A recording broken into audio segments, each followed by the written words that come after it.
네, 안녕하십니까. 반갑습니다. 원앤원 TV입니다. 자, 오늘은 여러분들하고요. 어제 그 21대 국회의원 선거가 이제 마감이 되었는데요. 더불어민주당이 여당으로서 이제 압승을 하게 되었습니다. 과연 새만금에 미치는 영향력은 어떻게 될까요? 바로 오늘은 이 주제를 가지고 여러분들하고 함께 알아보도록 하겠습니다. 자, 일단은 선거 결과에 대해서 간단하게 말씀을 드리겠습니다. 자, 서울 49석 중에서 더불어민주당 41석, 그 미래통합당이 8석으로 마무리가 되었습니다. 그리고 이제 부산은 18석이 걸려 있었는데요. 미래통합당 15석, 더불어민주당 3석으로 마무리가 되었고, 대구 같은 경우는 12석 중에서 미래통합당 11석, 무소속 1석으로 마무리가 되었습니다. 자, 인천은 13석이 걸려 있었는데요. 더불어민주당 11석, 미래통합당 1석, 그다음 무소속 1석으로 마무리가 되었습니다. 자, 광주는요, 총 8석 중에서 더불어민주당이 모두 차지하게 되었습니다. 대전 또한 마찬가지로 총 7석이 걸려 있었는데 모두 더불어민주당이 독차지하게 되었습니다. 울산 같은 경우는 총 6석이 걸려 있었는데 미래통합당이 5석, 더불어민주당이 1석, 자, 세종시는 2석 중에서 더불어민주당이 모두 2석을 차지하게 되었습니다. 자, 경기도는 총 59석 중에서 더불어민주당 51석, 미래통합당 7석, 그리고 정의당이 1석을 차지하게 되었고, 강원도는 총 8석 중에서 미래통합당이 4석, 더불어민주당이 3석, 무소속이 1석으로 마무리되었습니다. 충청북도는요, 총 8석으로서 더불어민주당 5석, 미래통합당 3석, 그리고 충청남도는 총 11석 중에서 더불어민주당 6석, 그리고 미래통합당이 5석으로 마무리가 되었습니다. 전라북도는 총 10석 중에서 더불어민주당 9석, 그리고 무소속 1석, 전라남도는 총 10석 중에서 더불어민주당이 모두 차지하게 되었습니다. 경상북도는 이에 반해서 총 13석이 걸려 있는데 미래통합당이 모두 차지하게 되었고, 경상남도는 총 16석 중에서 미래통합당 12석, 더불어민주당 3석, 무소속이 1석으로 마감하였습니다. 제주도는요, 총 3석이 걸려 있었는데 더불어민주당이 모두 차지하게 되었습니다. 자, 제21대 국회의원 선거 전국 투표율이 66.2%로 마감하였는데요. 전국 지역 국회의원 253석이 걸려 있고 비례대표 국회의원이 47석이 걸려 있었습니다. 그 중에서 지역 국회의원 중에서 더불어민주당이 163석, 대단합니다. 과반 제적, 한마디로 말해서 150석을 넘겼다라고 말씀을 드릴 수가 있겠고, 미래통합당 84석, 정의당 1석, 무소속으로 5석으로 마무리하였습니다.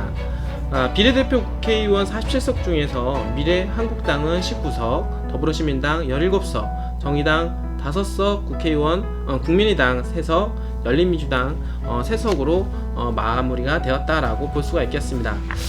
자, 특징적인 부분들을 간단하게 보면은요, 자, 이번에는 더불어민주당이 압승을 하였죠. 여기만 보더라 163석, 정말 놀랄만한 투표라고 볼 수가 있겠는, 좌석수라고 볼 수가 있겠는데요. 사실 더불어민주당의 자매당이라고 하는 더불어시민당까지 포함하면 180석을 차지하게 되는 것이죠. 자, 미래통합당 84석과 그리고 자매당이라고 하는 미래한국당 19석을 합산하면은 103석이 되는 것입니다. 아무래도 더불어민주당 대단한 것 같습니다. 더불어민주당은요, 대통령 및 행정부를 확보한 상태이며 그리고 입법부까지 이제 장악하게 되었는데요. 국정 운영과 정권 유지에 더욱더 힘이 실릴 것으로 보여집니다. 참 안타깝지만 미래통합당은 기존 지지 지역구를 수성한 것에 위안을 삼아야 될 것이고, 향후 정당 혁신을 통해서 세대 교체가 필요할 듯 합니다. 자, 점유 의석수별 가능한 일에 대해서 한번 알아볼 텐데요. 이번에 더불어민주당이 163석을 차지함으로 해서 어떻게 보면은 절반 이상을 차지하게 되었다라고 볼 수가 있겠습니다. 그렇게 되면은 국회에 대한 어떤 장악도가 상당히 높다라고 말씀을 드릴 수가 있겠고, 그리고 더불어 시민당까지 포함한다라고 하면 180석을 차지하게 됨으로 해서 그러니까 국회의원 제적 인원의 5분의 3 이상을 차지하게 됩니다. 또한 마찬가지로 국회에서 할 수 있는 많은 부분들이 있다라고 볼 수가 있겠습니다. 그러니까 200석 이상 넘어서 할 수 있는 헌법 개정안 처리, 이거 빼고서는 모든 것을 단독 법안 처리할 수가 있다라고 말씀을 좀 드릴 수가 있겠습니다. 한번 이제 의석수별로 한번 자세한 부분들을 말씀을 드려볼 텐데요. 151석 이상을 차지하게 되면은요, 국회의장직을 확보하게 되고 본회의 상정 법안과 예산안 단독 처리가 가능합니다. 그리고 국무총리, 대법원장, 대법관, 헌법재판관 단독 동의가 가능하며 다양한 부동산 규제 정책이 가능합니다. 그리고 종합부동산세 인상 당연하겠죠. 180석 이상이 되면은 패스트트랙 단독 추진이 가능하고 법안 반대 정당의 필리버스터 무력화 가능하고 대부분의 법안 단독 처리가 가능하며 현재 현 정권에서 추진하고 있는 소득 주도 성장 그리고 공수처법 등 마음대로 처리가 가능하다라고 하는 것이죠. 현재도 부동산 규제가 상당한데요. 이보다 또한 더 강력한 법안 또한 만들 수가 있겠습니다. 200석이 넘어가게 되면 헌법 개정안 처리까지도 가능하다라고 볼 수가 있겠습니다. 현재 진보와 보수 현재 이렇게 나눠본다라고 하면 진보 쪽에서는 한 190석 가량 정도 의석수를 차지하게 됩니다. 그러니까 180석 이상 차지할 수 있는 부분에 있어서는 모든 것을 단독 법안 처리가 가능하며 진보 쪽에서는 가능하게 됩니다. 현재 200석 이상 걸려있는 헌법 개정안 처리 말고는 모든 것이 일사천리로 단독 법안 처리가 가능한 시대가 열렸다라고 말씀을 좀 드릴 수가 있겠습니다. 이렇게 함으로 해서 이제 더불어민주당이 어떻게 보면은 이번 21대 총선에서 압승을 하게 되었는데요. 우리한테 중요한 거는 이런 압승을 통해서 새만금하고는 어떤 관련성이 있고 향후 새만금이 어떻게 개발되어질 것인가, 그리고 미치는 영향력은 어떨까요? 바로 이 부분이 중요하다라고 볼 수가 있겠는데요. 일단은 더불어민주당 중앙당 지역별 공약을 보게 되면요, 전주 대구 간 고속도로 및 전주 김천 간 철도 건설로 동서횡단 교통망을 구축하겠다라고 공약을 내세웠고요. 두 번째로는 수소 상용차 생산 거점 클러스터 및 수소 산업 생태계를 구축하겠다라고 공약을 내세우게 되었습니다. 지역별로 한번 알아보게 되면은요, 현재 더불어민주당 이원택 당선자 공약인데요. 현재 부안 김제 지역구입니다. 새만금 첨단 과학 실증 단지 구축, 그리고 새만금 투자진흥지구 지정, 국제 첨단 물류단지 조성, 새만금 자연드림 테마파크 조성 및 유기 농산물 단지 구축, 세계 최대 재생에너지 클러스터 구축, 에너지 산업 융복합 단지 종합지원센터 조기 조성, 새만금 국가정원 조성, 서해안철도 건설 추진, 새만금 도로 신항만 공안철도 등 물류교통 인프라 조기 구축, 수목원 수변도시 재생에너지 클러스터 조기 구축, 2023년 세계 잼버리 대회 성공적 개최, 관광 레저용지 1단계 60만 평 개발, 그린수소 융복합 추증단지 건설, 스마트 특장차 산업 미래기술 클러스터 건설입니다. 이 부분은 더불어민주당 이원택 당선자 공약이기도 하면서 더불어민주당의 새만금 관련 공약이다라고 말씀을 드릴 수가 있겠고, 좀 더 나아가서는 현재 지금 이번 정부에서 추진하고 있는 부분이다라고 말씀을 드릴 수가 있겠습니다. 그렇다는 얘기는 뭐냐면, 현재 정부에서 추진하고 있는 이런 모든 부분에 있어서 더불어민주당의 21대 총선에서 압승을 통해서 힘이 실리게 된다라고 하는 것입니다. 그러므로 새만금 개발에 대한 속도감을 더욱더 높일 수 있는 그런 계기를 마련하게 되었다라고 여러분들한테 말씀을 좀 드릴 수가 있겠습니다.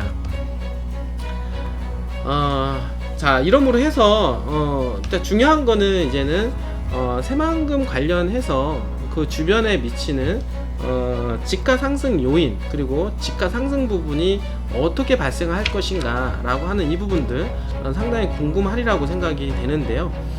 아무래도 일단은 새만금 개발에 대한 속도감은 더욱더 높일 수 있게 되었고, 현재 지금 문재인 정부 들어서서 가장 강력하게 추진하는 것이 바로 새만금 개발이라고 볼 수가 있겠는데, 더욱더 개발에 대한 속도감과 주변에 미치는 영향력이 더욱더 거세질 것이다 라고 말씀을 드릴 수가 있겠습니다. 오늘 이 그래프를 보게 되면요, 원앤원 플러스 부동산 중개법인이 만들어 놓은 이 자료를 가지고 말씀을 드리겠는데요. 2017년도부터 현재 2018년도, 2020년도까지의 지가에 대한 어떤 변동성에 대한 부분들을 말씀을 드릴 수가 있겠습니다. 2007년도에서 2010년도까지는 지가 변동이 크진 않았죠. 그리고 나서 2011년도에 이 빨간 그래프가 나오게 되었는데 요때는 새만금 마스터 플랜이 완성이 되었던 시절이라고 볼 수가 있겠습니다. 그 당시는 사실은 이 새만금이 탄생된 배경을 보게 되면은 사실 이제 농업 분야라고 볼 수가 있습니다. 농토와 물전의 식량 부분들 때문에 새만금 방조제를 통해서 방조제를 만들고 그다음 바다를 매립을 해서 어떻게 보면 식량자원을 늘리기 위해서 만들었던 이 새만금이 2011년도에 상황이 바뀌게 되었다. 점점점 주 5일 근무제가 도입이 되었고, 그리고 나서 관광과 산업 분야가 많은 어떤 개발이 진행이 되면서 농업 분야가 줄어들고, 그 다음에 산업 분야와 관광 분야가 많이 늘어나게 되었죠. 이제 그렇게 되면서 개발에 대한 희망이 상당히 좋아지게 되어서 2011년도에는 땅값이 이제 급등하는 그런 사례를 여러분들한테 말씀을 드릴 수가 있겠습니다. 그리고 나서는 2012년도에서 2016년도까지는 크게 지가 변동이 있지는 않았습니다. 그러다가 2017년도 지금 이제 오른쪽에 빨간 그래프가 하나 더 나오게 되는데요. 바로 2017년도에 문재인 대통령이 당선이 되었다라고 하는 것이죠. 자, 문재인 대통령이 후보 시절에 새만금에 대한 공약을 보게 되면 상당히 어떤 개발에 대한 희망감이 상당히 많이 있다라고 볼 수가 있겠는데, 당선됨으로 해서 이런 것들이 현실화가 될 가능성이 높아짐으로 해서 기대 심리가 작용이 되었던 것이죠. 그러면서 2017년도에 새만금 관련 주변에 땅값이 급등하게 되었다라고 볼 수가 있겠습니다. 그 여파가 2019년도까지 오게 되었다라고 좀 말씀을 드릴 수가 있겠고, 그리고 이제 2020년도는 어떤 일이 있었습니까? 어제 바로 21대 총선에서 더불어민주당이 압승을 하게 된 것입니다. 그 얘기는 뭐냐면, 현재 문재인 대통령이 추진하고 있는 새만금에 대한 부분들, 이러한 부분들이 이런 부분들에 대해서 더욱더 힘이 실리게 된다. 더욱더 개발에 대한 가속도감을 높이는 계기가 된다라고 볼 수가 있겠다라고 하는 것입니다. 그러므로 해서 2020년도에는 새만금에 또 다른 한 번의 큰 변화가 생길 것이다 라고 여러분들한테 좀 말씀을 드릴 수가 있겠습니다. 바로 이 부분이죠. 2020년도는요 2017년도만큼이나 지가 상승이 발생할 수 있는 그런 어떤 시기라고 여러분들한테 조심스럽게 한번 예측을 한번 해볼 수가 있겠습니다. 자, 그렇기 때문에 조금이라도 빨리 그 새만금 주변 관련 지역에 개발이 가능한 지역들, 개발이 가능하면서 지가 상승 요인이 크게 작용할 수 있는 입지가 좋은 곳에 땅을 미리 선점을 해 놓는다라고 하면 여러분들 재테크에서 반드시 성공할 수 있는 한 해가 되지 않을까 여러분들한테 말씀을 드리면서 이 시간 마치도록 하겠습니다. 오늘도 끝까지 시청해 주신 여러분들 진심으로 감사드립니다.